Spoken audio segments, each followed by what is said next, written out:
Chapter 31. From a night of more sleep than she had expected, Marianne awoke the next morning to the same consciousness of misery in which she had closed her eyes. Eleanor encouraged her as much as possible to talk of what she felt, and before breakfast was ready they had gone through the subject again and again, and with the same steady conviction and affectionate counsel on Eleanor's side, the same impetuous feelings and varying opinions on Marianne's as before. Sometimes she could believe Willoughby to be as unfortunate and as innocent as herself, and at others lost every consolation in the impossibility of acquitting him. At one moment she was absolutely indifferent to the observation of all the world, at another she would seclude herself from it forever, and at a third could resist it with energy. In one thing, however, she was uniform when it came to the point in avoiding where it was possible the presence of Mrs. Jennings, and in a determined silence when obliged to endure it. Her heart was hardened against the belief of Mrs. Jennings entering into her sorrows with any compassion. "No, no, no, it cannot be," she cried. "She cannot feel. Her kindness is not sympathy, her good nature is not tenderness. All that she wants is gossip, and she only likes me now because I supply it." Eleanor had not needed this to be assured of the injustice to which her sister was often led in her opinion of others, by the irritable refinement of her own mind, and the too great importance placed by her on the delicacies of a strong sensibility and the graces of a polished manner. Like half the rest of the world, if more than half there be that are clever and good, Marianne, with excellent abilities and an excellent disposition, was neither reasonable nor candid. She expected from other people the same opinions and feelings as her own, and she judged of their motives by the immediate effect of their actions on herself. Thus a circumstance occurred, while the sisters were together in their own room after breakfast, which sunk the heart of Mrs. Jennings still lower in her estimation, because, through her own weakness, it chanced to prove a source of fresh pain to herself, though Mrs. Jennings was governed in it by an impulse of the utmost good-will. With a letter in her outstretched hand, and countenance gaily smiling, from the persuasion of bringing comfort, she entered their room, saying, "Now, my dear, I bring you something that I am sure will do you good." Marianne heard enough. In one moment her imagination placed before her a letter from Willoughby, full of tenderness and contrition, explanatory of all that had passed, satisfactory, convincing, and instantly followed by Willoughby himself, rushing eagerly into the room to enforce, at her feet, by the eloquence of his eyes, the assurances of his letter. The work of one moment was destroyed by the next. The handwriting of her mother, never till then unwelcome, was before her, and in the acuteness of the disappointment which followed such an ecstasy of more than hope, she felt as if, till that instant, she had never suffered. The cruelty of Mrs. Jennings no language within her reach in her moments of happiest eloquence could have expressed, and now she could reproach her only by the tears which streamed from her eyes with passionate violence. A reproach, however, so entirely lost on its object, that after many expressions of pity she withdrew, still referring her to the letter of comfort. But the letter, when she was calm enough to read it, brought little comfort. Willoughby filled every page. Her mother, still confident of their engagement, and relying as warmly as ever on his constancy, had only been roused by Eleanor's application to entreat from Marianne greater openness towards them both, and this with such tenderness towards her, such affection for Willoughby, and such a conviction of their future happiness in each other, that she wept with agony through the whole of it. All her impatience to be at home again now returned. Her mother was dearer to her than ever, dearer through the very excess of her mistaken confidence in Willoughby, and she was wildly urgent to be gone. Eleanor, unable herself to determine whether it were better for Marianne to be in London or at Barton, offered no counsel of her own except of patience till their mother's wishes could be known, and at length she obtained her sister's consent to wait for that knowledge. Mrs. Jennings left them earlier than usual, for she could not be easy till the Middletons and Palmers were able to grieve as much as herself, and positively refusing Eleanor's offered attendance, went out alone for the rest of the morning. Eleanor, with a very heavy heart, aware of the pain she was going to communicate, and perceiving by Marianne's letter how ill she had succeeded in laying any foundation for it, then sat down to write her mother an account of what had passed, and entreat her directions for the future, while Marianne, who came into the drawing-room on Mrs. Jennings going away, remained fixed at the table where Eleanor wrote, watching the advancement of her pen, grieving over her for the hardship of such a task, and grieving still more fondly over its effect on her mother. In this manner they had continued about a quarter of an hour, when Marianne, whose nerves could not then bear any sudden noise, was startled by a rap at the door. "Who can this be?" cried Eleanor. "So early, too. I thought we had been safe." Marianne moved to the window. "It is Colonel Brandon," said she with vexation. "We are never safe from him." "He will not come in, as Mrs. Jennings is from home." "I will not trust to that," retreating to her own room. "A man who has nothing to do with his own time has no conscience in his intrusion on that of others." The event proved her conjecture right, though it was founded on injustice and error, for Colonel Brandon did come in, and Eleanor, who was convinced that solicitude for Marianne brought him thither, and who saw that solicitude in his disturbed and melancholy look, and in his anxious though brief inquiry after her, could not forgive her sister for esteeming him so lightly. "I met Mrs. Jennings in Bond Street," said he after the first salutation, "and she encouraged me to come on, and I was the more easily encouraged because I thought it probable that I might find you alone, which I was very desirous of doing. My object, my wish, my sole wish in desiring it, I hope, I believe it is to be a means of giving comfort. No, I must not say comfort, not present comfort, but conviction, lasting conviction to your sister's mind. My regard for her, for yourself, for your mother. Will you allow me to prove it by relating some circumstances which nothing but a very sincere regard, nothing but an earnest desire of being useful, I think I am justified, though where so many hours have been spent in convincing myself that I am right, is there not some reason to fear I may be wrong?" He stopped. "I understand you," said Eleanor. "You have something to tell me of Mr. Willoughby that will open his character farther. Your telling it will be the greatest act of friendship that can be shown Marianne. My gratitude will be ensured immediately by any information tending to that end, and hers must be gained by it in time. Pray, pray let me hear it." "You shall. And to be brief, when I quitted Barton last October— But this will give you no idea. I must go farther back. You will find me a very awkward narrator, Miss Dashwood. I hardly know where to begin. A short account of myself, I believe, will be necessary, and it shall be a short one. On such a subject," sighing heavily, "can I have little temptation to be diffuse." He stopped a moment for recollection, and then, with another sigh, went on.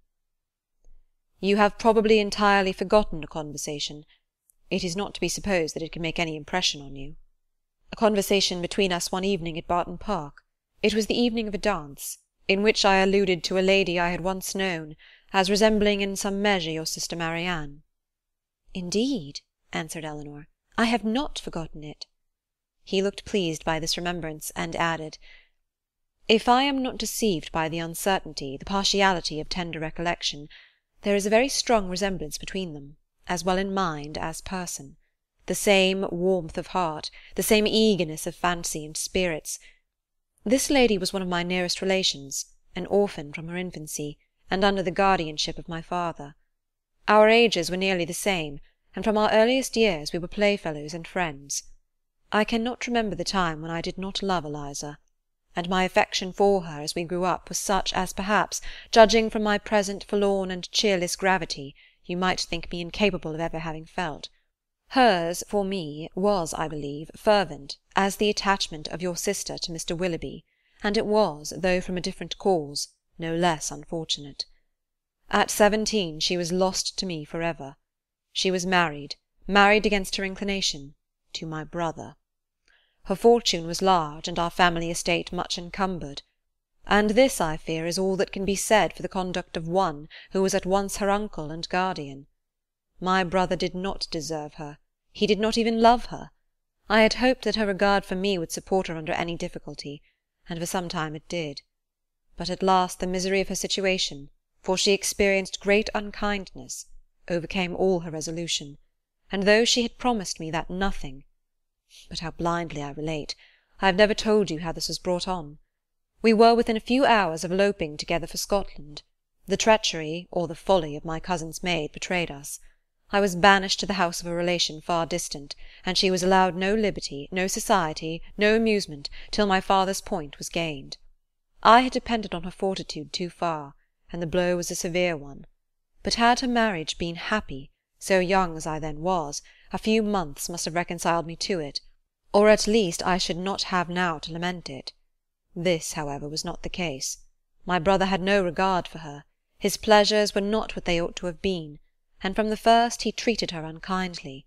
The consequence of this, upon a mind so young, so lively, so inexperienced as Mrs. Brandon's, was but too natural. She resigned herself at first to all the misery of her situation, and happy had it been if she had not lived to overcome those regrets which the remembrance of me occasioned. But can we wonder that, with such a husband to provoke inconstancy, and without a friend to advise or restrain her, for my father lived only a few months after their marriage, and I was with my regiment in the East Indies, she should fall? Had I remained in England, perhaps? But I meant to promote the happiness of both by removing from her for years, and for that purpose had procured my exchange. The shock which her marriage had given me," he continued in a voice of great agitation, "was of trifling weight, was nothing to what I felt when I heard, about 2 years afterwards, of her divorce. It was that which threw this gloom, even now the recollection of what I suffered." He could say no more, and rising hastily walked for a few minutes about the room. Eleanor, affected by his relation, and still more by his distress, could not speak. He saw her concern, and coming to her, took her hand, pressed it, and kissed it with grateful respect. A few minutes more of silent exertion enabled him to proceed with composure. "It was nearly 3 years after this unhappy period before I returned to England. My first care, when I did arrive, was of course to seek for her, but the search was as fruitless as it was melancholy. I could not trace her beyond her first seducer, and there was every reason to fear that she had been removed from him only to sink deeper in a life of sin. Her legal allowance was not adequate to her fortune, nor sufficient for her comfortable maintenance, and I learnt from my brother that the power of receiving it had been made over some months before to another person.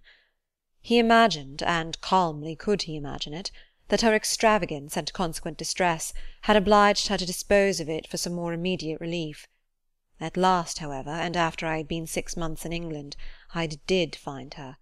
Regard for a former servant of my own, who had since fallen into misfortune, carried me to visit him in a sponging-house, where he was confined for debt, and there, the same house, under a similar confinement, was my unfortunate sister, so altered, so faded, worn down by acute suffering of every kind.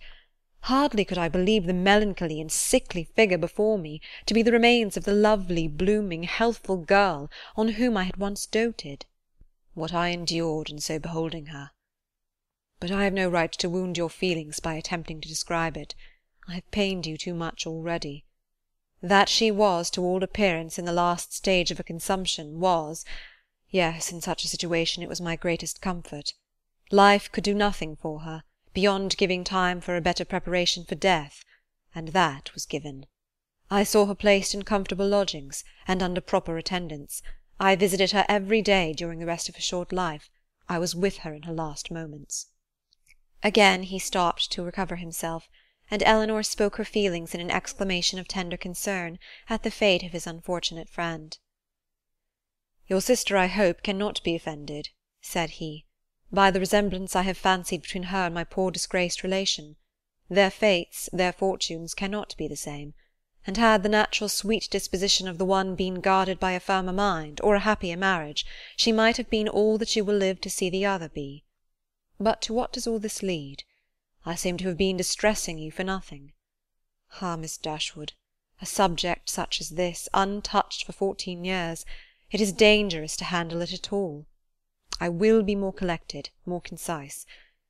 She left to my care her only child, a little girl, the offspring of her first guilty connection, who was then about 3 years old.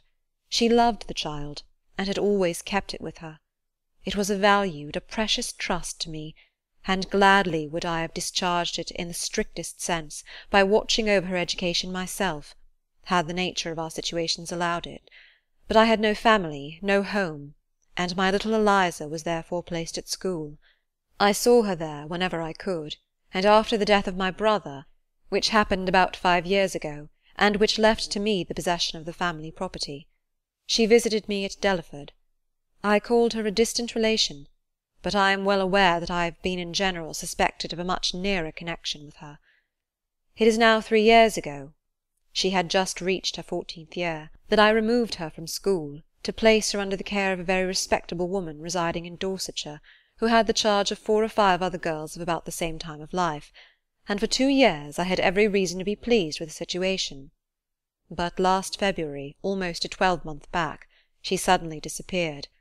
I had allowed her, imprudently as it has since turned out, at her earnest desire, to go to Bath with one of her young friends, who was attending her father there for his health.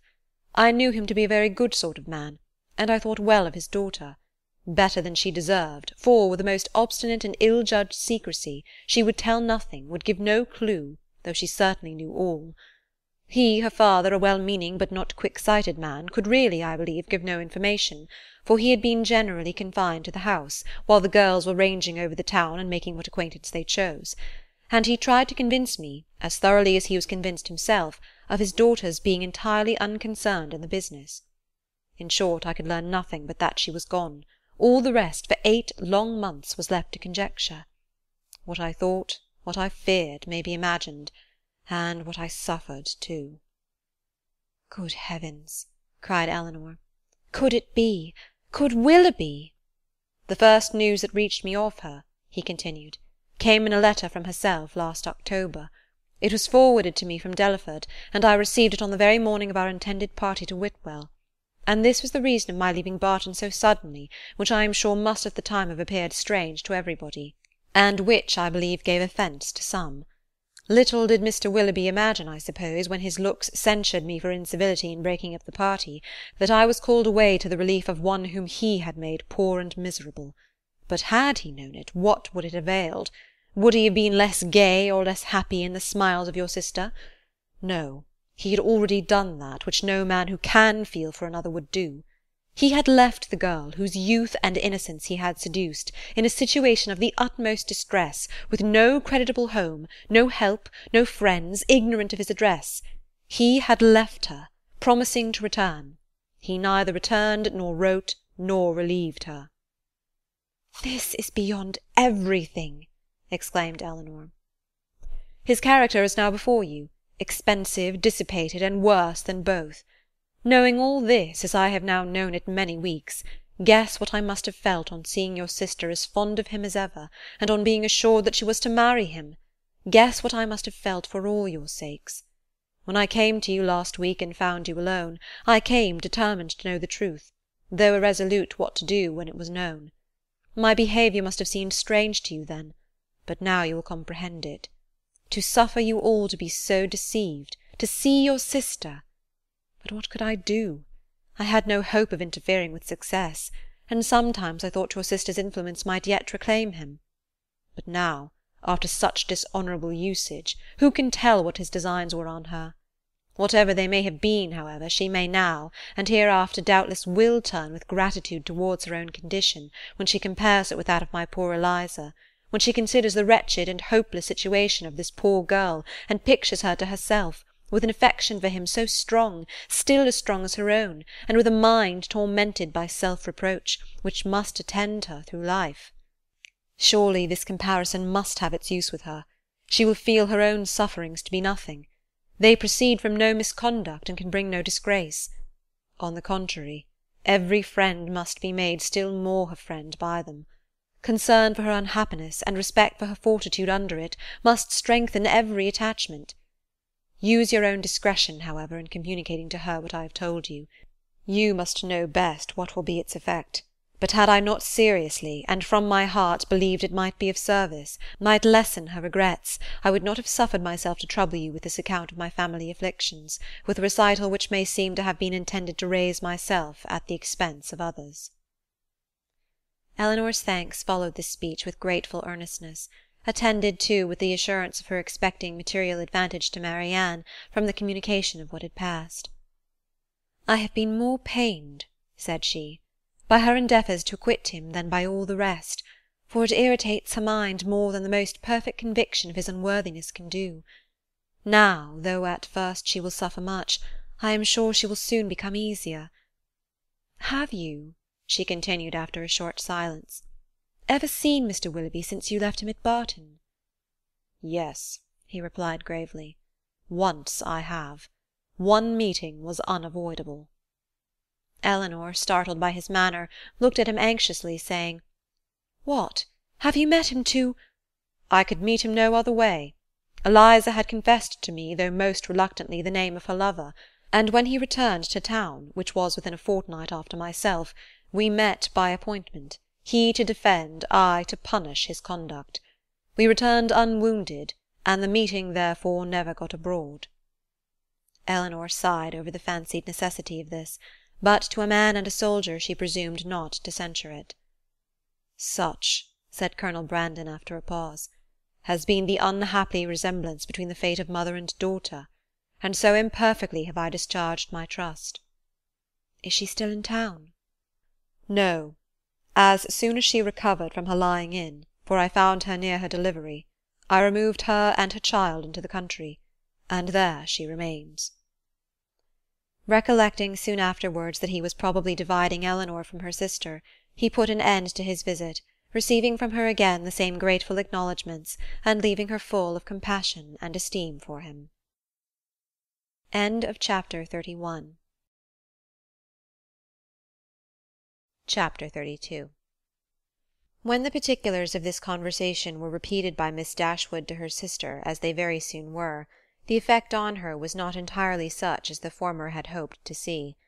Not that Marianne appeared to distrust the truth of any part of it, for she listened to it all with the most steady and submissive attention, made neither objection nor remark, attempted no vindication of Willoughby, and seemed to show by her tears that she felt it to be impossible. But though this behaviour assured Eleanor that the conviction of his guilt was carried home to her mind, though she saw with satisfaction the effect of it, in her no longer avoiding Colonel Brandon when he called, in her speaking to him, even voluntarily speaking, with a kind of compassionate respect, and though she saw her spirits less violently irritated than before, she did not see her less wretched. Her mind did become settled, but it was settled in a gloomy dejection. She felt the loss of Willoughby's character yet more heavily than she had felt the loss of his heart.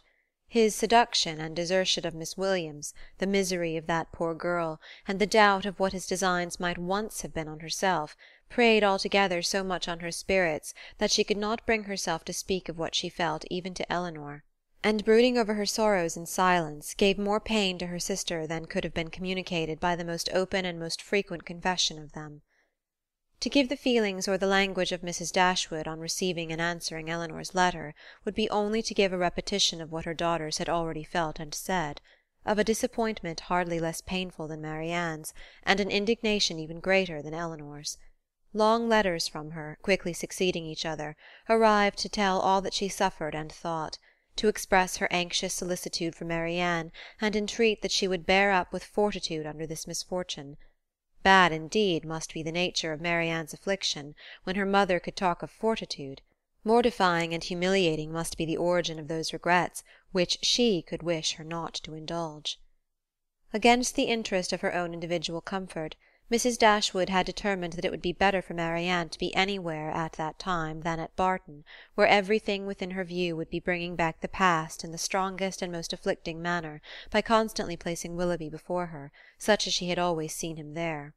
She recommended it to her daughters, therefore, by all means not to shorten their visit to Mrs. Jennings, the length of which, though never exactly fixed, had been expected by all to comprise at least 5 or 6 weeks. A variety of occupations, of objects, and of company which could not be procured at Barton, would be inevitable there, and might yet, she hoped, cheat Marianne at times into some interest beyond herself, and even into some amusement, much as the ideas of both might now be spurned by her. From all danger of seeing Willoughby again, her mother considered her to be at least equally safe in town as in the country, since his acquaintance must now be dropped by all who called themselves her friends.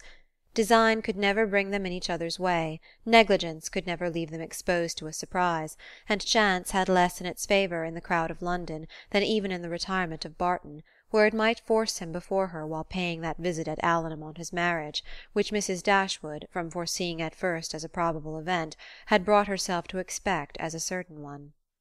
She had yet another reason for wishing her children to remain where they were. A letter from her son-in-law had told her that he and his wife were to be in town before the middle of February, and she judged it right that they should sometimes see their brother. Marianne had promised to be guided by her mother's opinion, and she submitted to it therefore without opposition, though it proved perfectly different from what she wished and expected, though she felt it to be entirely wrong, formed on mistaken grounds, and that by requiring her longer continuance in London it deprived her of the only possible alleviation of her wretchedness, the personal sympathy of her mother, and doomed her to such society and such scenes as must prevent her ever knowing a moment's rest.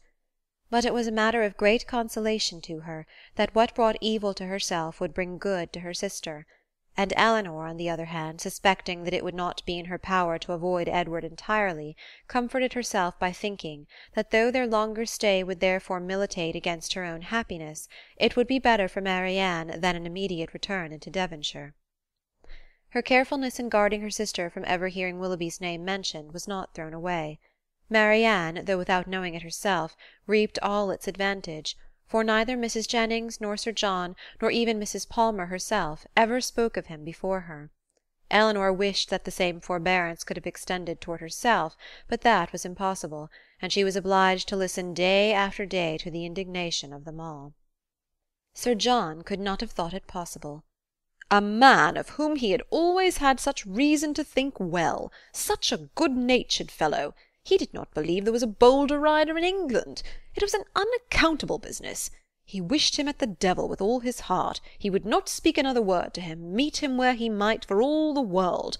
No, not if it were to be by the side of Barton Covert, and they were kept watching for 2 hours together. Such a scoundrel of a fellow, and such a deceitful dog! It was only the last time they had met that he had offered him one of Folly's puppies, and this was the end of it. Mrs. Palmer in her way was equally angry. She was determined to drop his acquaintance immediately, and she was very thankful that she had never been acquainted with him at all. She wished with all her heart Combe Magna was not so near Cleveland, but it did not signify, for it was a great deal too far off to visit. She hated him so much that she was resolved never to mention his name again, and she should tell everybody she saw how good-for-nothing he was. The rest of Mrs. Palmer's sympathy was shown in procuring all the particulars in her power of the approaching marriage and communicating them to Eleanor. She could soon tell at what coachmaker's the new carriage was building, by what painter Mr. Willoughby's portrait was drawn, and at what warehouse Miss Grey's clothes might be seen. The calm and polite unconcern of Lady Middleton on the occasion was a happy relief to Eleanor's spirits, oppressed as they often were by the clamorous kindness of the others. It was a great comfort to her to be sure of exciting no interest in one person at least among their circle of friends, a great comfort to know that there was one who would meet her without feeling any curiosity after particulars, or any anxiety for her sister's health.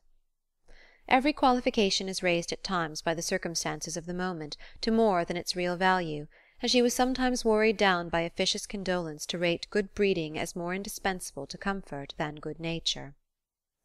Lady Middleton expressed her sense of the affair about once a day, or twice, if the subject occurred very often, by saying, "It is very shocking indeed," and by the means of this continual though gentle vent, was able not only to see the Miss Dashwoods from the first without the smallest emotion, but very soon to see them without recollecting a word of the matter.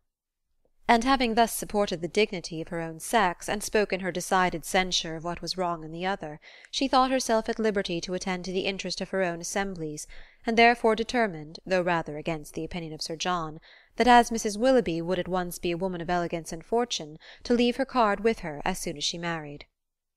Colonel Brandon's delicate, unobtrusive enquiries were never unwelcome to Miss Dashwood. He had abundantly earned the privilege of intimate discussion of her sister's disappointment by the friendly zeal with which he had endeavoured to soften it, and they always conversed with confidence.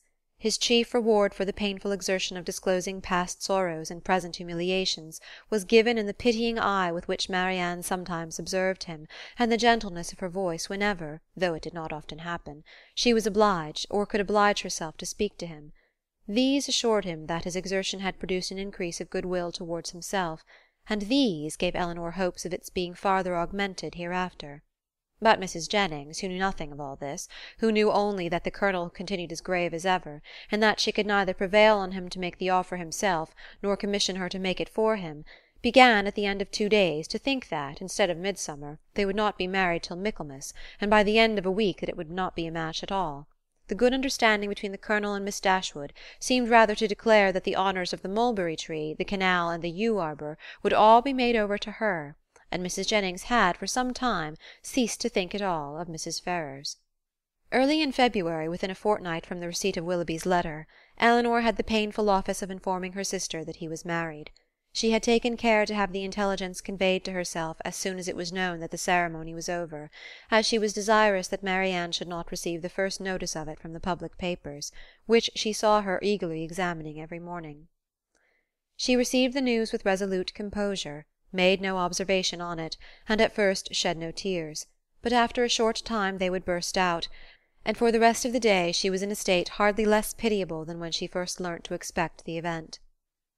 The Willoughbys left town as soon as they were married, and Eleanor now hoped, as there could be no danger of her seeing either of them, to prevail on her sister, who had never yet left the house since the first blow fell, to go out again by degrees as she had done before. About this time the two Miss Steeles, lately arrived at their cousin's house in Bartlett's Buildings, Holborn, presented themselves again before their more grand relations in Conduit and Berkeley streets, and were welcomed by them all with great cordiality. Eleanor only was sorry to see them. Their presence always gave her pain, and she hardly knew how to make a very gracious return to the overpowering delight of Lucy in finding her still in town. "I should have been quite disappointed if I had not found you here still," said she repeatedly, with a strong emphasis on the word. "But I always thought I should.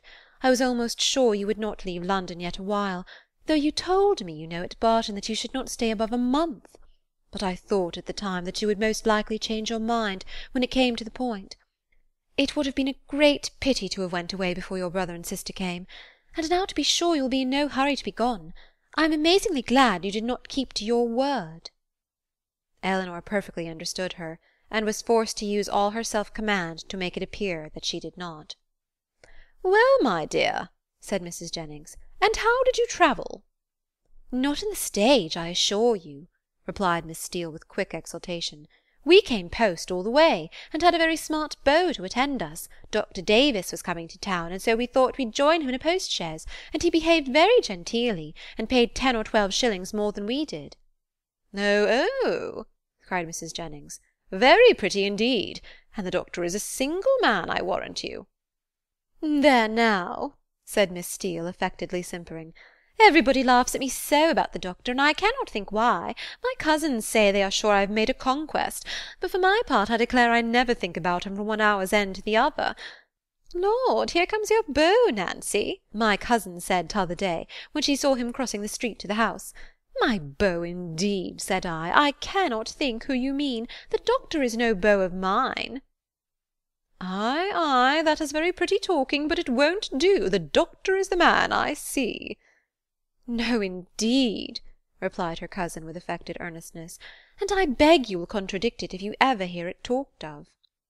Mrs. Jennings directly gave her the gratifying assurance that she certainly would not, and Miss Steele was made completely happy. "I suppose you will go and stay with your brother and sister, Miss Dashwood, when they come to town?" said Lucy, returning after a cessation of hostile hints to the charge. "No, I do not think we shall." "Oh, yes, I dare say you will." Eleanor would not humour her by farther opposition. "What a charming thing it is that Mrs. Dashwood can spare you both for so long a time together." "Long a time indeed," interposed Mrs. Jennings. "Why, their visit is but just begun." Lucy was silenced. "I am sorry we cannot see your sister, Miss Dashwood," said Miss Steele. "I am sorry she is not well," for Marianne had left the room on their arrival. "You are very good. My sister will be equally sorry to miss the pleasure of seeing you, but she has been very much plagued lately with nervous headaches, which make her unfit for company or conversation." "Oh dear, that is a great pity. But such old friends as Lucy and me, I think she might see us, and I am sure we would not speak a word." Eleanor, with great civility, declined the proposal. Her sister was perhaps laid down upon the bed, or in her dressing-gown, and therefore not able to come to them. "Oh, if that's all," cried Miss Steele, "we can just as well go and see her." Eleanor began to find this impertinence too much for her temper, but she was saved the trouble of checking it by Lucy's sharp reprimand, which now, as on many occasions, though it did not give much sweetness to the manners of her sister, was of advantage in governing those of the other. Chapter 33. After some opposition, Marianne yielded to her sister's entreaties, and consented to go out with her and Mrs. Jennings one morning for half an hour. She expressly conditioned, however, for paying no visits, and would do no more than accompany them to Gray's in Sackville Street, where Eleanor was carrying on a negotiation for the exchange of a few old-fashioned jewels of her mother. When they stopped at the door, Mrs. Jennings recollected that there was a lady at the other end of the street on whom she ought to call, and as she had no business at Gray's, it was resolved that while her young friends transacted theirs, she should pay her visit and return for them. On ascending the stairs, the Miss Dashwoods found so many people before them in the room that there was not a person at liberty to tend to their orders, and they were obliged to wait. All that could be done was, to sit down at that end of the counter which seemed to promise the quickest succession. One gentleman only was standing there, and it is probable that Eleanor was not without hope of exciting his politeness to a quicker dispatch. But the correctness of his eye and the delicacy of his taste proved to be beyond his politeness.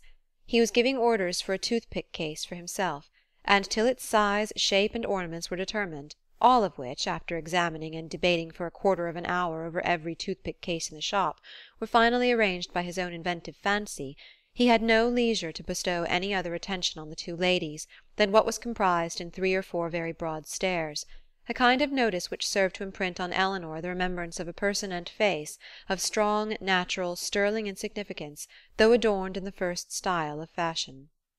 Marianne was spared from the troublesome feelings of contempt and resentment on this impertinent examination of their features, and on the puppyism of his manner in deciding on all the different horrors of the different toothpick cases presented to his inspection, by remaining unconscious of it all, for she was as well able to collect her thoughts within herself and be as ignorant of what was passing around her in Mr. Gray's shop as in her own bedroom. At last the affair was decided. The ivory, the gold, and the pearls all received their appointment, and the gentleman, having named the last day on which his existence could be continued without the possession of the toothpick case, drew on his gloves with leisurely care, and bestowing another glance on the Miss Dashwoods, but such a one as seemed rather to demand than express admiration, walked off with a happy air of real conceit and affected indifference. Eleanor lost no time in bringing her business forward, was on the point of concluding it, when another gentleman presented himself at her side. She turned her eyes towards his face, and found him, with some surprise, to be her brother. Their affection and pleasure in meeting was just enough to make a very creditable appearance in Mr. Gray's shop. John Dashwood was really far from being sorry to see his sisters again; it rather gave them satisfaction, and his inquiries after their mother were respectful and attentive. Eleanor found that he and Fanny had been in town 2 days. "I wished very much to call upon you yesterday," said he, "but it was impossible, for we were obliged to take Harry to see the wild beasts at Exeter Exchange, and we spent the rest of the day with Mrs. Ferrars. Harry was vastly pleased. This morning I had fully intended to call on you, if I could possibly find a spare half-hour, but one has always so much to do on first coming to town. I am come here to bespeak Fanny a seal. But to-morrow I think I shall certainly be able to call in Berkeley Street, and be introduced to your friend Mrs. Jennings. I understand she is a woman of very good fortune. And the Middletons, too, you must introduce me to them. As my mother-in-law's relations, I shall be happy to show them every respect. They are excellent neighbours to you in the country, I understand." "Excellent indeed. Their attention to our comfort, their friendliness in every particular, is more than I can express." "Well, I am extremely glad to hear it, upon my word, extremely glad indeed. But so it ought to be. They are people of large fortune, they are related to you, and every civility and accommodation that can serve to make your situation pleasant might be reasonably expected. And so you are most comfortably settled in your little cottage, and want for nothing. Edward brought us a most charming account of the place, the most complete thing of its kind, he said, that ever was, and you all seemed to enjoy it beyond anything. It was a great satisfaction to us to hear it, I assure you." Eleanor did feel a little ashamed of her brother, and was not sorry to be spared the necessity of answering him by the arrival of Mrs. Jennings's servant, who came to tell her that his mistress waited for them at the door. Mr. Dashwood attended them downstairs, was introduced to Mrs. Jennings at the door of her carriage, and repeating his hope of being able to call on them the next day, took leave. His visit was duly paid. He came with a pretence at an apology from their sister-in-law for not coming too. But she was so much engaged with her mother that she really had no leisure for going anywhere. Mrs. Jennings, however, assured him directly that she should not stand upon ceremony, for they were all cousins, or something like it, and she should certainly wait on Mrs. John Dashwood very soon, and bring her sisters to see her. His manners to them, though calm, were perfectly kind; to Mrs. Jennings most attentively civil, and on Colonel Brandon's coming in soon after himself, he eyed him with a curiosity which seemed to say that he only wanted to know him to be rich, to be equally civil to him. After staying with them half an hour, he asked Eleanor to walk with him to Conduit Street, and introduce him to Sir John and Lady Middleton. The weather was remarkably fine, and she readily consented. As soon as they were out of the house, his enquiries began. "Who was Colonel Brandon? Is he a man of fortune?" "Yes, he has very good property in Dorsetshire." "I am glad of it. He seems a most gentlemanlike man, and I think, Eleanor, I may congratulate you on the prospect of a very respectable establishment in life." "Me, brother? What do you mean?" "He likes you. I observed him narrowly, and I'm convinced of it. What is the amount of his fortune?" "I believe about 2,000 a year." 2,000 a year? And then, working himself up to a pitch of enthusiastic generosity, he added, "Eleanor, I wish with all my heart it were twice as much for your sake." "Indeed, I believe you," replied Eleanor, "but I am very sure that Colonel Brandon has not the smallest wish of marrying me." "You are mistaken, Eleanor. You are very much mistaken. A very little trouble on your side secures him. Perhaps, just at present, he may be undecided. The smallness of your fortune may make him hang back. His friends may all advise him against it. But some of those little attentions and encouragements which ladies can so easily give will fix him in spite of himself. And there can be no reason why you should not try for him. It is not to be supposed that any prior attachment on your side— In short, you know, as to an attachment of that kind is quite out of the question. The objections are insurmountable. You have too much sense not to see all that. Colonel Brandon must be the man, and no civility shall be wanting on my part to make him pleased with you and your family. It is a match that must give universal satisfaction. In short, it is a kind of thing that," lowering his voice to an important whisper, "will be exceedingly welcome to all parties." Recollecting himself, however, he added, "That is, I mean to say, your friends are all truly anxious to see you well settled, Fanny particularly, for she has your interest very much at heart, I assure you. And her mother, too, Mrs. Ferrars, a very good-natured woman, I am sure it would give her a great pleasure. She said as much the other day." Eleanor would not vouchsafe any answer. "It would be something remarkable now," he continued, "something droll if Fanny should have a brother and I a sister settling at the same time. And yet it is not very unlikely." "Is Mr. Edward Ferrars," said Eleanor with resolution, "going to be married?" "It is not actually settled, but there is such a thing in agitation. He has a most excellent mother. Mrs. Ferrars, with the utmost liberality, will come forward and settle on him 1,000 a year, if the match takes place.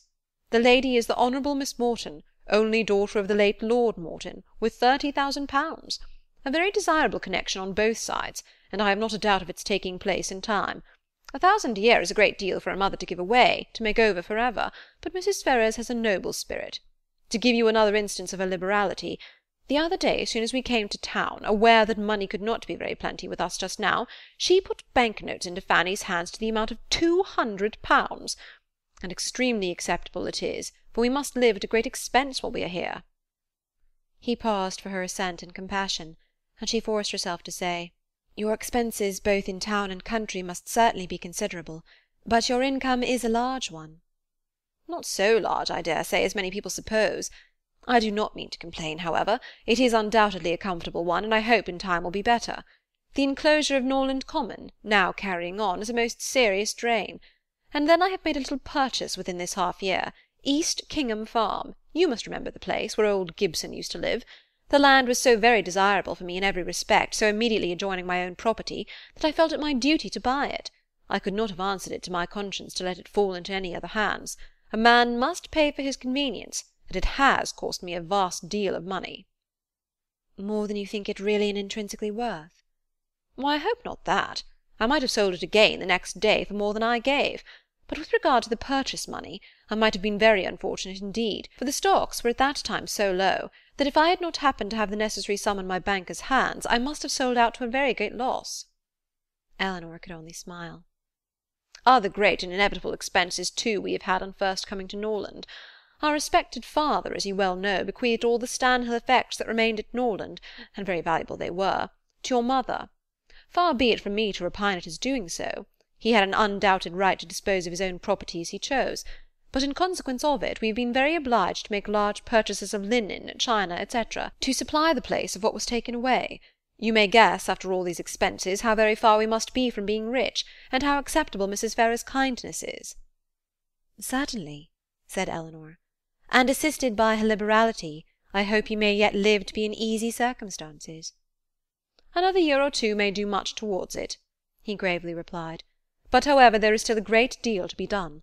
There is not a stone laid of Fanny's greenhouse, and nothing but the plan of the flower garden marked out." "Where is the greenhouse to be?" "Upon the knoll behind the house. The old walnut trees are all come down to make room for it. It will be a very fine object from many parts of the park, and the flower garden will slope down just before it, and be exceedingly pretty. We have cleared away all the old thorns that grew in patches over the brow." Elinor kept her concern and her censure to herself, and was very thankful that Marianne was not present to share the provocation. Having now said enough to make his poverty clear, and to do away the necessity of buying a pair of earrings for each of his sisters in his next visit at Gray's, his thoughts took a cheerfuller turn, and he began to congratulate Elinor on having such a friend as Mrs. Jennings. "She seems a most valuable woman indeed. Her house, her style of living, all bespeak an exceeding good income. And it is an acquaintance that has not only been of great use to you hitherto, but in the end may prove materially advantageous. Her inviting you to town is certainly a vast thing in your favour, and indeed it speaks altogether so great a regard for you, that in all probability when she dies you will not be forgotten. She must have a great deal to leave." "Nothing at all, I should rather suppose, for she has only her jointure, which will descend to her children." "But it is not to be imagined that she lives up to her income. Few people of common prudence will do that, and whatever she saves she will be able to dispose of." "And do you not think it more likely that she should leave it to her daughters than to us?" "Her daughters are both exceedingly well married, and therefore I cannot perceive the necessity of her remembering them farther. Whereas, in my opinion, by her taking so much notice of you, and treating you in this kind of way, she has given you a sort of claim on her future consideration, which a conscientious woman would not disregard. Nothing can be kinder than her behaviour, and she can hardly do all this without being aware of the expectation it raises." "But she raises none in those most concerned. Indeed, brother, your anxiety for our welfare and prosperity carries you too far."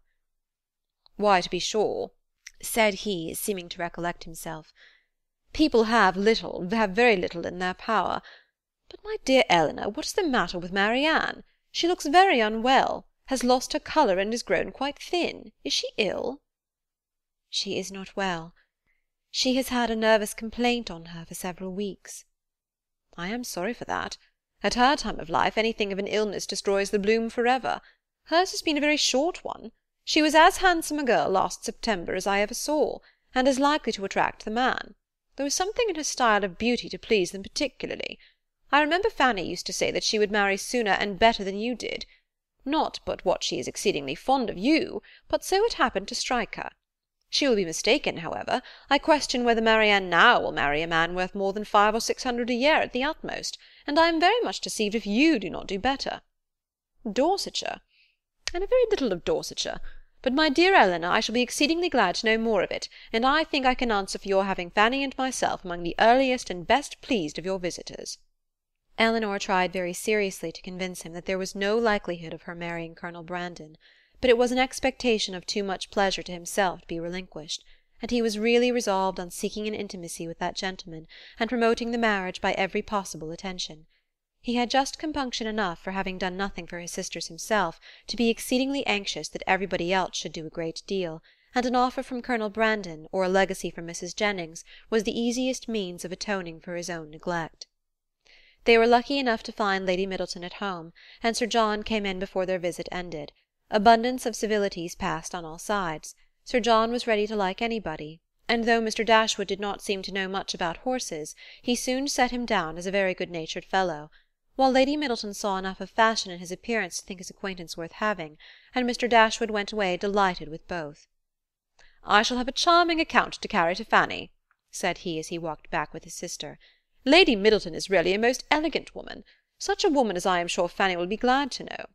And Mrs. Jennings, too, an exceedingly well-behaved woman, though not so elegant as her daughter.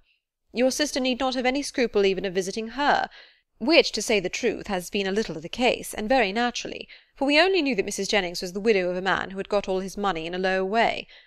and Fanny and Mrs. Ferrars were both strongly prepossessed that neither she nor her daughters were such kind of women as Fanny would like to associate with. But now I can carry her a most satisfactory account of both. End of Chapter 33. Chapter 34. Mrs. John Dashwood had so much confidence in her husband's judgment that she waited the very next day both on Mrs. Jennings and her daughter, and her confidence was rewarded by finding even the former, even the woman with whom her sisters were staying, by no means unworthy her notice, and as for Lady Middleton, she found her one of the most charming women in the world. Lady Middleton was equally pleased with Mrs. Dashwood. There was a kind of cold-hearted selfishness on both sides which mutually attracted them, and they sympathized with each other in an insipid propriety of demeanour and a general want of understanding.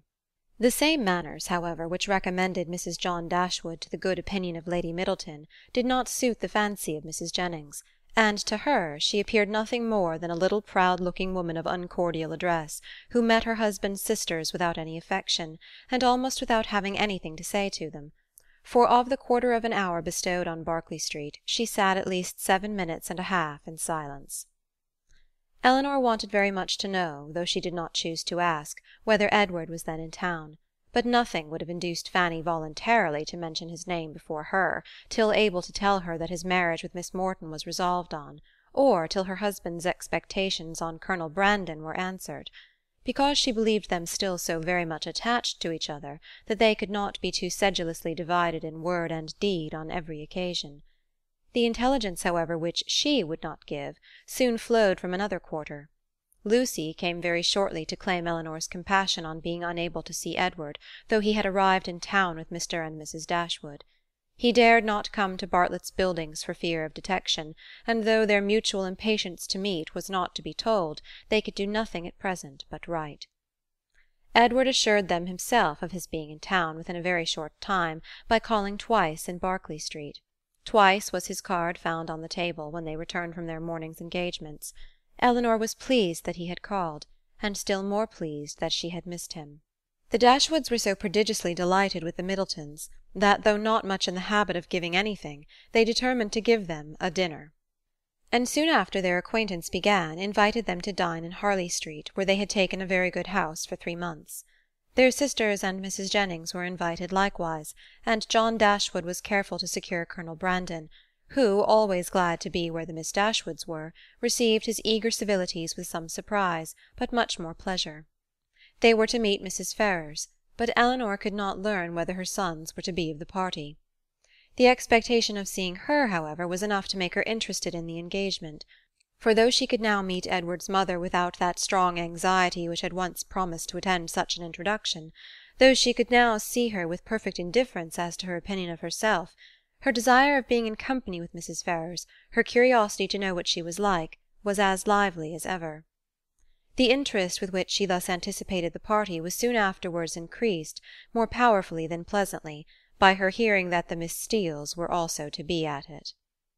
So well had they recommended themselves to Lady Middleton, so agreeable had their assiduities made them to her, that though Lucy was certainly not so elegant, and her sister not even genteel, she was as ready as Sir John to ask them to spend a week or two in Conduit Street, and it happened to be particularly convenient to the Miss Steeles, as soon as the Dashwoods' invitation was known, that their visit should begin a few days before the party took place. Their claims to the notice of Mrs. John Dashwood, as the nieces of the gentleman who for many years had had the care of her brother, might not have done much, however, towards procuring them seats at her table, but as Lady Middleton's guests they must be welcome, and Lucy, who had long wanted to be personally known to the family, to have a nearer view of their characters and her own difficulties, and to have an opportunity of endeavouring to please them, had seldom been happier in her life than she was on receiving Mrs. John Dashwood's card. On Elinor its effect was very different. She began immediately to determine that Edward, who lived with his mother, must be asked, as his mother was, to a party given by his sister, and to see him for the first time, after all that passed, in the company of Lucy, she hardly knew how she could bear it. These apprehensions perhaps were not founded entirely on reason, and certainly not at all on truth. They were relieved, however, not by her own recollection, but by the good will of Lucy, who believed herself to be inflicting a severe disappointment when she told her that Edward certainly would not be in Harley Street on Tuesday, and even hoped to be carrying the pain still farther by persuading her that he was kept away by the extreme affection for herself which he could not conceal when they were together. The important Tuesday came that was to introduce the two young ladies to this formidable mother-in-law. "Pity me, my dear Miss Dashwood," said Lucy as they walked up the stairs together, for the Middletons arrived so directly after Mrs. Jennings that they all followed the servant at the same time. "There is nobody here but you that can feel for me. I declare I can hardly stand. Good gracious, in a moment I shall see the person that all my happiness depends on, that is to be my mother." Elinor could have given her immediate relief by suggesting the possibility of its being Miss Morton's mother rather than her own, whom they were about to behold, but instead of doing that, she assured her, and with great sincerity, that she did pity her, to the utter amazement of Lucy, who, though really uncomfortable herself, hoped at least to be an object of irrepressible envy to Elinor. Mrs. Ferrars was a little thin woman, upright even to formality in her figure, and serious even to sourness in her aspect. Her complexion was sallow, and her features small, without beauty, and naturally without expression, but a lucky contraction of the brow had rescued her countenance from the disgrace of insipidity by giving it the strong characters of pride and ill-nature. She was not a woman of many words, for unlike people in general she proportioned them to the number of her ideas, and of the few syllables that did escape her, not one fell to the share of Miss Dashwood, whom she eyed with the spirited determination of disliking her at all events. Elinor could not now be made unhappy by this behaviour. A few months ago it would have hurt her exceedingly, but it was not in Mrs. Ferrars's power to distress her by it now, and the difference of her manners to the Miss Steeles, a difference which seemed purposely made to humble her more, only amused her. She could not but smile to see the graciousness of both mother and daughter towards the very person, for Lucy was particularly distinguished, whom of all others, had they known as much as she did, they would have been most anxious to mortify, while herself, who had comparatively no power to wound them, sat pointedly slighted by both. But while she smiled at a graciousness so misapplied, she could not reflect on the mean-spirited folly from which it sprung, nor observe the studied attentions with which the Miss Steeles courted its continuance, without thoroughly despising them all four. Lucy was all exultation on being so honourably distinguished, and Miss Steele wanted only to be teased about Dr. Davis to be perfectly happy. The dinner was a grand one, the servants were numerous, and everything bespoke the mistress's inclination for show and the master's ability to support it. In spite of the improvements and additions which were making to Norland estate, and in spite of its owner having once been within some £1,000 of being obliged to sell out at a loss, nothing gave any symptom of that indigence which he had tried to infer from it. No poverty of any kind, except of conversation, appeared. But there the deficiency was considerable. John Dashwood had not much to say for himself that was worth hearing, and his wife had still less. But there was no peculiar disgrace in this, for it was very much the case with the chief of their visitors, who almost all laboured under one or other of these disqualifications for being agreeable: want of sense, either natural or improved, want of elegance, want of spirits, or want of temper. When the ladies withdrew to the drawing-room after dinner, this poverty was particularly evident, for the gentlemen had supplied the discourse with some variety, the variety of politics, enclosing land and breaking horses. But then it was all over, and one subject only engaged the ladies till coffee came in, which was the comparative heights of Harry Dashwood and Lady Middleton's second son William, who were nearly of the same age. Had both the children been there, the affair might have been determined too easily by measuring them at once, but as only Harry was present, it was all conjectural assertion on both sides, and everybody had a right to be equally positive in their opinion, and to repeat it over and over again as often as they liked. The party stood thus.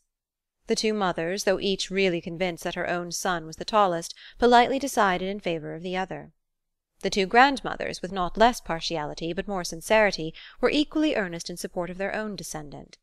Lucy, who was hardly less anxious to please one parent than the other, thought the boys were both remarkably tall for their age, and could not conceive that there could be the smallest difference in the world between them, and Miss Steele, with yet greater address, gave it, as fast as she could, in favour of each.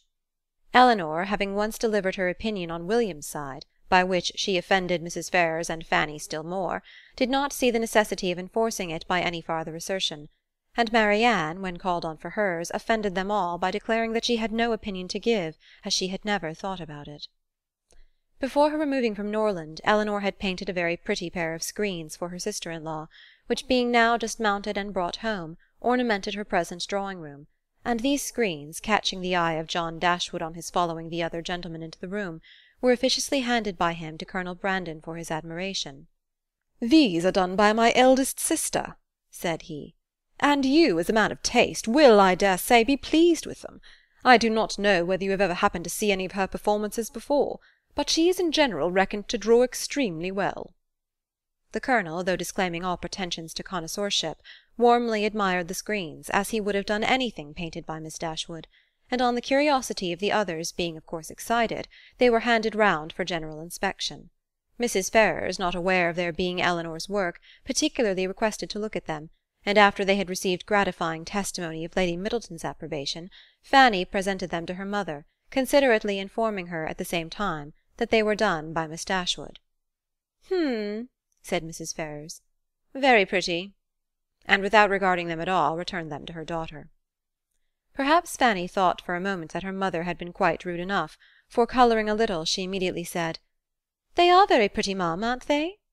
But then again the dread of having been too civil, too encouraging herself, probably came over her, for she presently added, "Do not you think they are something in Miss Morton's style of painting, ma'am? She does paint most delightfully. How beautifully her last landscape is done." "Beautifully indeed, but she does everything well." Marianne could not bear this. She was already greatly displeased with Mrs. Ferrars, and such ill-timed praise of another at Eleanor's expense, though she had not any notion of what was principally meant by it, provoked her immediately to say with warmth, "This is admiration of a very particular kind. What is Miss Morton to us? Who knows or who cares for her? It is Eleanor of whom we think and speak." And so saying, she took the screens out of her sister-in-law's hands, to admire them herself as they ought to be admired.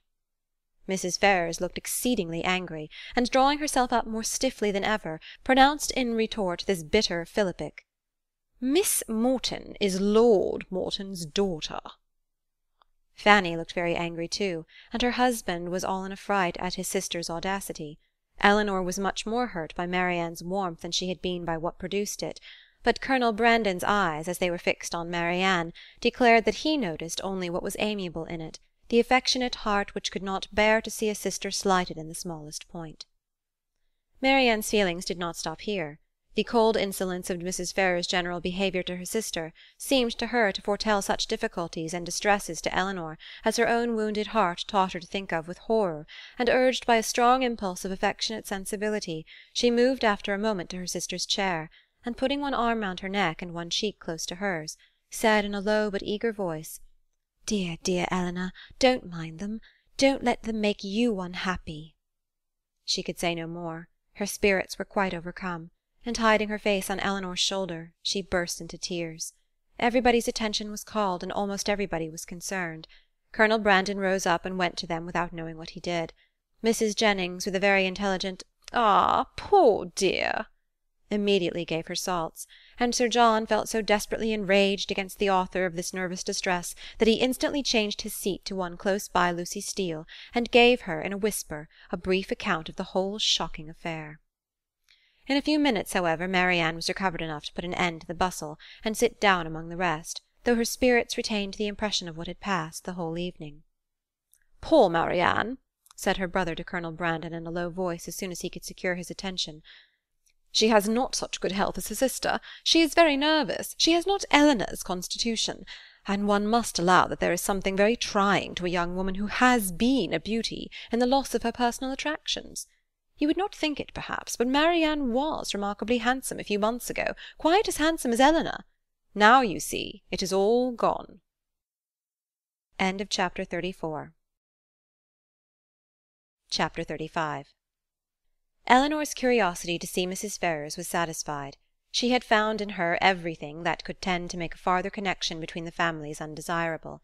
She had seen enough of her pride, her meanness, and her determined prejudice against herself, to comprehend all the difficulties that must have perplexed the engagement and retarded the marriage of Edward and herself, had he been otherwise free, and she had seen almost enough to be thankful for her own sake that one greater obstacle preserved her from suffering under any other of Mrs. Ferrars's creation, preserved her from all dependence upon her caprice, or any solicitude for her good opinion.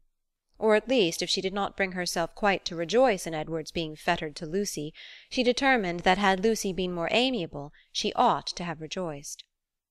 She wondered that Lucy's spirits could be so very much elevated by the civility of Mrs. Ferrars, that her interest and her vanity should so very much blind her as to make the attention which seemed only paid her because she was not Eleanor appear a compliment to herself, or to allow her to derive encouragement from a preference only given her because her real situation was unknown.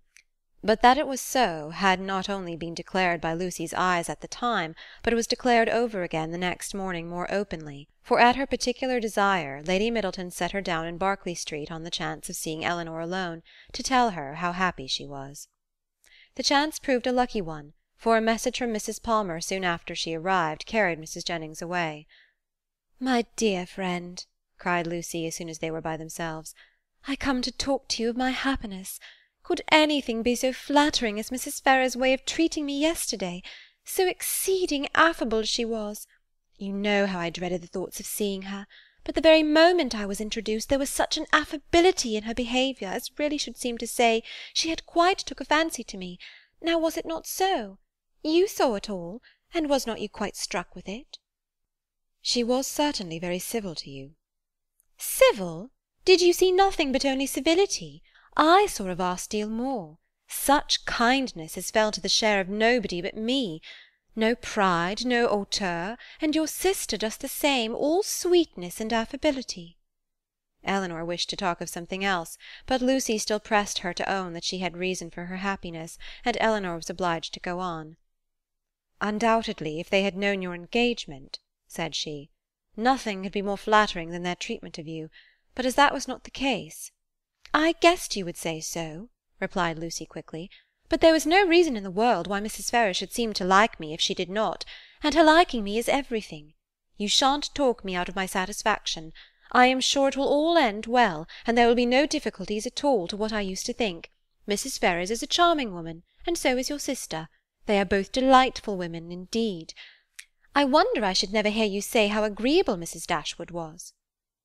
To this Eleanor had no answer to make, and did not attempt any. "Are you ill, Miss Dashwood? You seem low. You don't speak. Sure you aren't well?" "I never was in better health."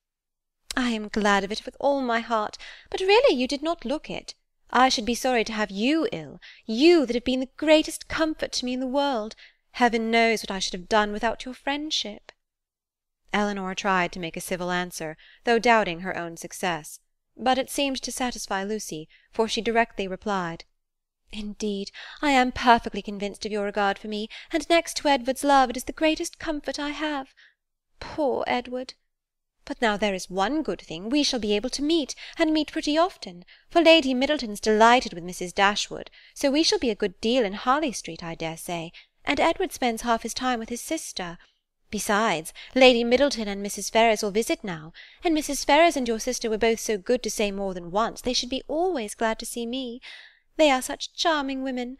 I am sure if ever you tell your sister what I think of her, you cannot speak too high." But Eleanor would not give her any encouragement to hope that she should tell her sister. Lucy continued, "I am sure I should have seen it in a moment if Mrs. Ferrars had took a dislike to me. If she had only made me a formal curtsy, for instance, without saying a word, and never after had took any notice of me, and never looked at me in a pleasant way, you know what I mean. If I had been treated in that forbidding sort of way, I should have given it all up in despair. I could not have stood it. For where she does dislike, I know it is most violent." Eleanor was prevented from making any reply to this civil triumph by the doors being thrown open, the servants announcing Mr. Ferrars, and Edward's immediately walking in.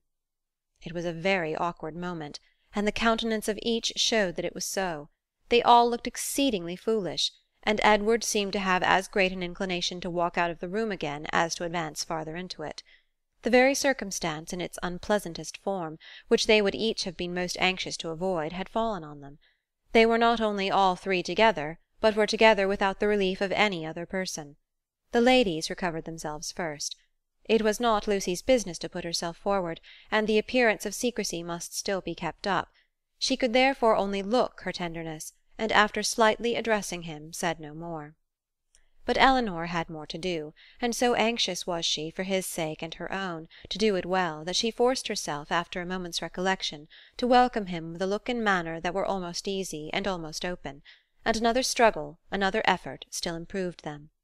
She would not allow the presence of Lucy, nor the consciousness of some injustice towards herself, to deter her from saying that she was happy to see him, and that she had very much regretted being from home when he called before in Berkeley Street. She would not be frightened from paying him those attentions which, as a friend and almost a relation, were his due, by the observant eyes of Lucy, though she soon perceived them to be narrowly watching her. Her manners gave some reassurance to Edward, and he had courage enough to sit down, but his embarrassment still exceeded that of the ladies in a proportion which the case rendered reasonable, though his sex might make it rare, for his heart had not the indifference of Lucy's, nor could his conscience have quite the ease of Eleanor's. Lucy, with a demure and settled air, seemed determined to make no contribution to the comfort of the others, and would not say a word, and almost everything that was said proceeded from Eleanor, who was obliged to volunteer all the information about her mother's health, their coming to town, etc., which Edward ought to have inquired about, but never did. Her exertions did not stop here, for she soon afterwards felt herself so heroically disposed as to determine, under pretence of fetching Marianne, to leave the others by themselves, and she really did it, and that in the handsomest manner, for she loitered away several minutes on the landing-place with the most high-minded fortitude before she went to her sister. When that was once done, however, it was time for the raptures of Edward to cease, for Marianne's joy hurried her into the drawing-room immediately. Her pleasure in seeing him was like every other of her feelings, strong in itself, and strongly spoken. She met him with a hand that would be taken, and a voice that expressed the affection of a sister. "Dear Edward," she cried, "this is a moment of great happiness. This would almost make amends for everything." Edward tried to return her kindness as it deserved, but before such witnesses he dared not say half of what he really felt. Again they all sat down, and for a moment or two all were silent, while Marianne was looking with the most speaking tenderness, sometimes at Edward and sometimes at Eleanor, regretting only that their delight in each other should be checked by Lucy's unwelcome presence. Edward was the first to speak, and it was to notice Marianne's altered looks, and express his fear of her not finding London agree with her. "Oh, don't think of me," she replied with spirited earnestness, though her eyes were filled with tears as she spoke. "Don't think of my health. Eleanor is well, you see. That must be enough for us both." This remark was not calculated to make Edward or Eleanor more easy, nor to conciliate the good will of Lucy, who looked up at Marianne with no very benignant expression. "Do you like London?" said Edward, willing to say anything that might introduce another subject. "Not at all. I expected much pleasure in it, but I have found none. The sight of you, Edward, is the only comfort it has afforded, and, thank heaven, you are what you always were." She paused. No one spoke. "I think, Eleanor," she presently added, "we must employ Edward to take care of us on our return to Barton. In a week or two, I suppose, we shall be going, and I trust Edward will be not very unwilling to accept the charge." Poor Edward muttered something, but what it was nobody knew, not even himself. But Marianne, who saw his agitation, and could trace it easily to whatever cause best pleased herself, was perfectly satisfied, and soon talked of something else. "We spent such a day, Edward, in Harley Street yesterday, so dull, so wretchedly dull. But I have much to say to you on that head which cannot be said now." And with this admirable discretion did she defer the assurance of her finding their mutual relatives more disagreeable than ever, and of her being particularly disgusted with his mother, till they were more in private. "But why were you not there, Edward? Why did you not come?" "I was engaged elsewhere." "Engaged? But what was that, when such friends were to be met?" "Perhaps, Miss Marianne," cried Lucy, eager to take some revenge on her, "you think young men never stand upon engagements if they have no mind to keep them, little as well as great." Eleanor was very angry, but Marianne seemed entirely insensible of the sting, for she calmly replied, "Not so indeed, for seriously speaking, I am very sure that conscience only kept Edward from Harley Street, and I really believe he has the most delicate conscience in the world, the most scrupulous in performing every engagement, however minute, and however it may make against his interest or pleasure. He is the most fearful of giving pain, of wounding expectation, and the most incapable of being selfish of anybody I ever saw. Edward, it is so, and I will say it. What, are you never to hear yourself praised? Then you must be no friend of mine, for those who will accept of my love and esteem must submit to my open commendation. The nature of her commendation in the present case, however, happened to be particularly ill-suited to the feelings of 2/3 of her auditors, and was so very unexhilarating to Edward that he very soon got up to go away. "Going so soon?" said Marianne. "My dear Edward, this must not be." And drawing him a little aside, she whispered her persuasion that Lucy could not stay much longer. But even this encouragement failed, for he would go, and Lucy, who would have outstayed him had his visit lasted 2 hours, soon afterwards went away. "What can bring her here so often?" said Marianne on her leaving them. "Could not she see that we wanted her gone? How teasing to Edward!" "Why so? We were all his friends, and Lucy has been the longest known to him of any.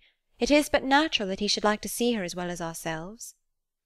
Marianne looked at her steadily and said, "You know, Eleanor, that this is a kind of talking which I cannot bear. If you only hope to have your assertion contradicted, as I must suppose to be the case, you ought to recollect that I am the last person in the world to do it. I cannot descend to be tricked out of assurances that are not really wanted."